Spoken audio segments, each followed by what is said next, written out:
Most piano students hit a wall with improvisation at some point, and it has nothing to do with talent or practice time.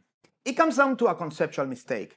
We are taught to improvise using the chord-scale relationship, and we end up randomly playing scales up and down with no real direction.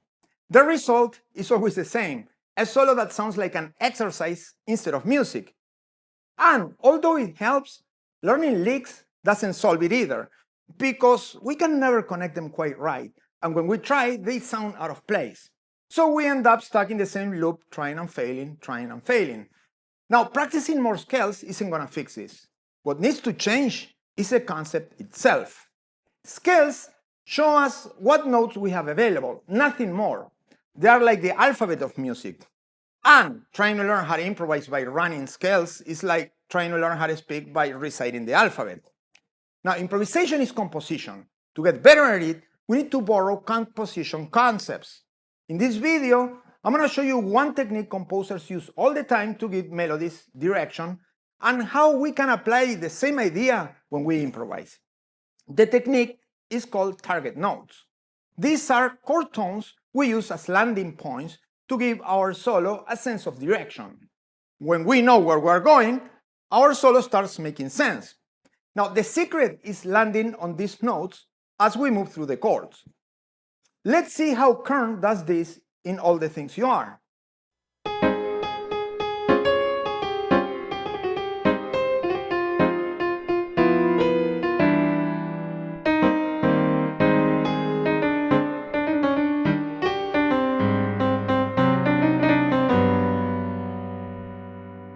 What's Kern doing here? He's using the third as target notes consistently throughout the melody.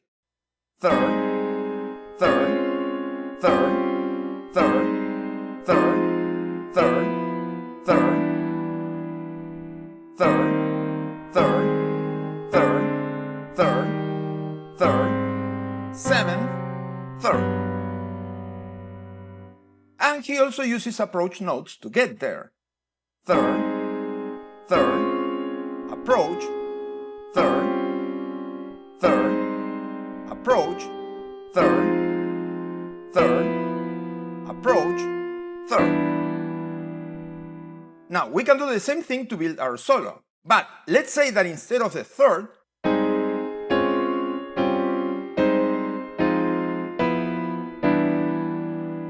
we use the fifth as our target note. Fifth, fifth, fifth, fifth, fifth, fifth, fifth, fifth, fifth, fifth, fifth, fifth, fifth, fifth. But we don't necessarily need to play them in that order. We can change direction and play them up or down. Let's say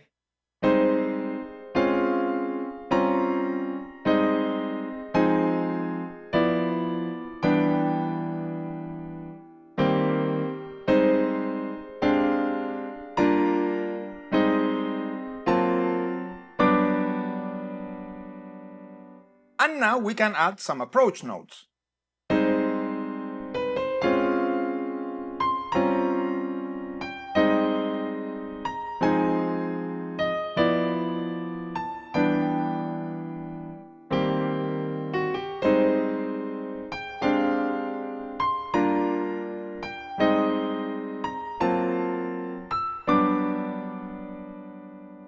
And if we give it a little feel, we get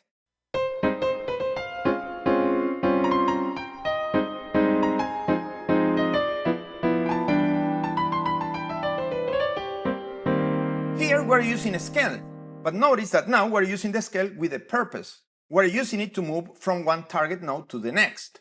We're going from here to here.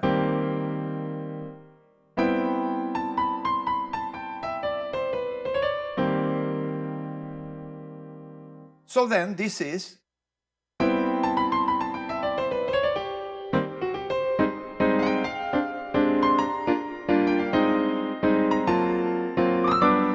and here we can also use a scale to go to the target note below. We're going from here to here.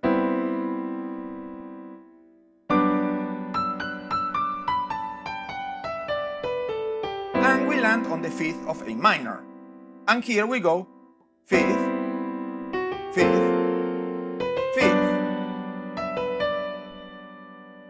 Now, if you pay attention, we're moving through the scale. But instead of thinking of it as a scale, we're using its notes as passing tones to connect our targets. 5th, 5th, 5th. And now same idea. 5th, 5th, 5th. And we resolve to the tonic. And now we continue. 5th, 5th, 5th, 5th, 5th, 5th, 5th, flat 5, and we close with the melody.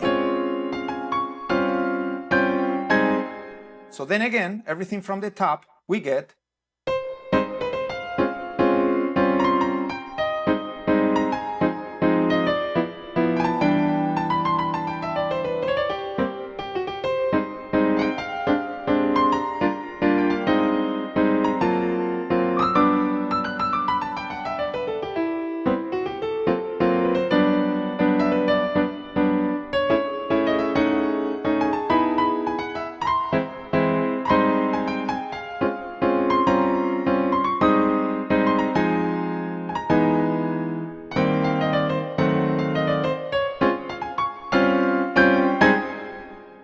And of course, we can also mix target notes. It doesn't have to always be the 3rd or always the 5th.